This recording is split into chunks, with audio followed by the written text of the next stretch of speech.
Even tough guys like The Undertaker and Brutus the Barber Beefcake need protection. And when they do, they turn to my next guest. Joining me now, founder and owner of Straight 12 Security and former director of security for World Wrestling Entertainment, Jimmy Noonan.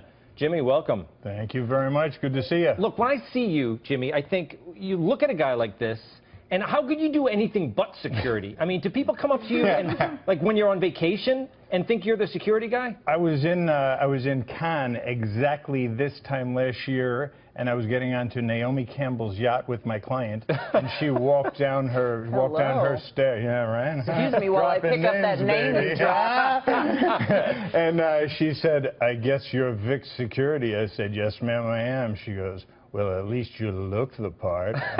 Thank you very much. Exactly. And you used to train, so weren't you the celebrity trainer to celebrities? I had that run in the late 80s, early 90s, before WWE, where I had a nice training business. I did very well and made a few bucks, and I'd go to movie sets and actually get people ready for movies. Okay, now I want to ask you about this.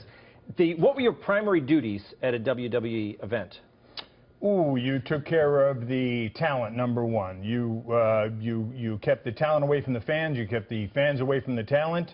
Interesting. Yeah. So who's crazier, the talent or the fans? You'd be surprised. It depends on what city you're in. Canadian fans are across from Nova Scotia to Victoria Island out of their minds. Really? And that's where most of the hot stuff would happen. But you just never know. It could be a calm crowd one night, and then all of a sudden, boom, it goes off, and then I got to do something unpopular. Okay, now these wrestlers, they have pretty jacked up personalities on stage, and I assume off. What is it like to deal with them one-on-one? Well, somebody described it one time as me deftly navigating some very delicate waters backstage. All kinds of personnel, all kinds of personalities, all kinds of different types of situations. It's not easy. You mentioned Brock Lesnar we were talking about? Yeah. Can we talk about him? Sure. Brock was a very, very different type of guy. The business just wasn't for Brock. So let me take it. Brock's at WWE again now. Yep. Let's go back to the time I was with him in the early 2000s. He came up. I was there before him. He had a meteoric rise at WWE, became the champ at a very young age, the youngest champ ever. And but the business just wasn't who Brock was. Brock's a guy who wants to go shoot elk in his backyard and wants to ice fish.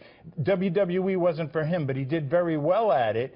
But at the same time, he was miserable. A lot of us, I hate to say it, folks, but a lot of us are miserable in the business. And Brock was sometimes really miserable. And there's one morning when we're at the airport, and we're at the airport again at 5 o'clock, getting another 5 a.m. flight to another city. And I shadowed Brock because Brock was the champ. If you were the champ, I tried to shadow you, whether it was The Undertaker or John Cena or Dave Bautista, and I shadowed the champ.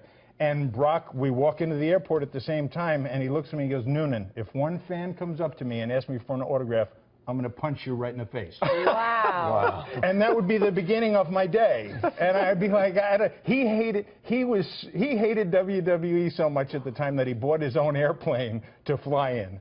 So he wouldn't have to fly on his own expense.